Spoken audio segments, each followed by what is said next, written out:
All right, let's talk Oregon Ducks football. Obviously, this is the best team heading into the college football playoff. They have earned that number one seed. A lot of excitement as we get ready to crown a national champion. But the Oregon Ducks, like all great programs, aren't just focused on the here and now, even though the here and now is pretty darn good. They're also focused on the future. It's how you build sustained success. And to that end, Oregon has just pulled off one of, and I'd say arguably the most impactful transfer portal move yet. Exciting news out of Eugene. I'm Nick, and this is Saturday Morning Inspection.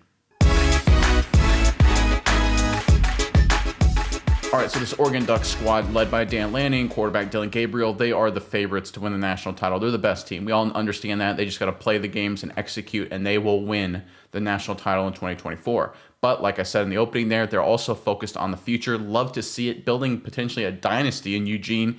And to that end, Oregon has added a massive transfer player. Let's go into the report first, and we'll talk about it more on the other side. This is courtesy of The Athletic. Star Purdue safety Dylan Thieneman announced his commitment to Oregon on Saturday. Thieneman is one of the most accomplished players to enter the transfer portal during this window, and his addition is the latest instance of the Ducks flexing their muscles in the portal and on the recruiting trail. Reports indicated that Thieneman planned to visit Ohio State, but the Ducks closed the deal this weekend, which is absolutely huge. Thieneman was an honorable mention All Big Ten pick this season for a Purdue squad that went 1-11. He burst onto the scene as a true freshman in 2023 when he was named Big Ten Freshman of the Year, second team Big Ten, and first team freshman All-American. Thieneman has posted 210 tackles, 7 TFLs, and 6 interceptions in his college career. Great stats. The Ducks are off to a great start with Thieneman this transfer cycle after signing the number 3 recruiting class in the 24/7 Sports Composite.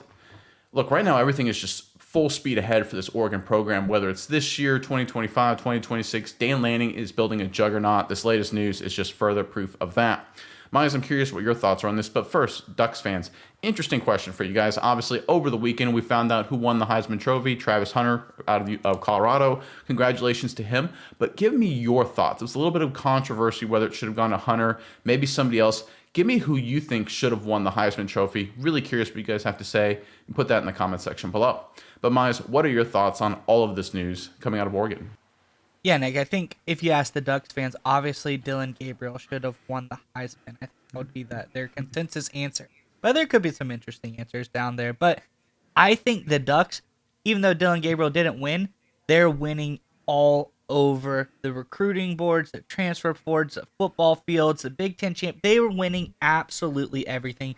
This is just a great time to be an Oregon's Ducks fan. It's very, very exciting. And I think this latest news is just showing that they're capitalizing on something they were able to do last year. They're backing up again with another really big year. We've talked about it numerous times. Oregon's been really great at recruiting guys out of high school to come to Oregon. They've had really great recruiting classes with Dan Lanning. He's been able to get top-tier recruits from all over the country. That's never been the question. I think the interesting part here is now that they're being able to recruit out of the transfer portal. We know last season they did a lot of really good work in the transfer portal class, one of the best classes. They had Dillon Gabriel, defensive lineman Derek Harmon, corner Jabbar Muhammad. Those are like the highlights of that transfer portal class, but those are 3 very impactful players. And now this year, we come back again and get a guy that as good as Thieneman, he's probably, like you said, the article said, the most impactful player in the portal. I think this was huge. I think this is going to be like Christian Gonzalez, level good for the Ducks. This guy is absolutely phenomenal. He's a playmaker. He's very underutilized on a poor Purdue team, but I think the Ducks can really come out, and this much improved defense for the Ducks, I think he's going to shine there. I think this is a huge move for Oregon just to come out and repeat success in the transfer portal. We know they did really great last year. Obviously, bringing in Gabriel was probably the biggest part of that move, but they got 2 other solid players. And the question was, how are they going to be able to do it again? Is it going to be easy? Are they going to be able to repeat success? Or do they have to, use all their cards, sell out to get the guys they did last season? The answer is obviously no. They're doing pretty good as far as all of that goes. But I think that Oregon just really is starting off in this transfer portal season fantastic. They've done the best out of anyone so far as quality of player goes. And I'm really excited to see what they're going to be able to do going forward. Yeah, not only is this a great addition in terms of how talented the Eneman is, I personally love when guys, and this is one of the good things about the transfer portal, this guy is just a great football player. He's just in a really tough situation, or was, with the Purdue Boilermakers. Nothing against Purdue. They're going through a total rebuild of their program and their structure. And you feel bad for guys like this because he looks like he could be like a first round pick caliber player, should be all over national TV, but he's stuck on a bad team. Not a lot of people really know how good of a football player he is.